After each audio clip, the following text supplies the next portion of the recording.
ఏందే ఇవాళ పిల్లలిద్దరు మస్తు కనబడుతున్నారు. మ్మ్. చాలా రోజుల తర్వాత కొత్త బట్టలు కొనిస్తే అవి వేసుకున్నారు.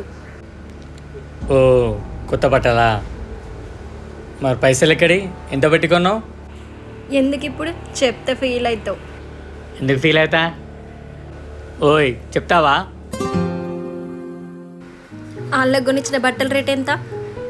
నువ్వు 4 రోజులు పోసే ఉచ్చంత. ఓయ్ ఏమడుతున్నావే? చెప్పిన కదా ఫీల్ అవుతావని. రోజు దాగొచ్చేటోనివి పోయిన వారం పెయిన్స్ వస్తున్నాయని 4 రోజులు దాగలేవు చూసినావా? నీకు తెలియకుండా నీ జేబులో నుంచి తీసిన డబ్బులే వాళ్ళకు కొనిచ్చిన బట్టలు. ఎప్పటి నుంచో చెప్తున్నా తాగుడు బంద్ చేస్తే మనం మస్తు బతుకుతామని. నీకు ఒకటి అర్థమైతే లేదా? 4 రోజులు నీ ఫేవరెట్ బ్రాండ్ బంద్ చేస్తేనే నీ పిల్లలిద్దరు మస్తు కనబడతారు. అలాంటిది నువ్వు తాగుడు మొత్తం బంద్ చేస్తే మనం ఇంకెంత గ్రాండ్గా బతుకుతామో.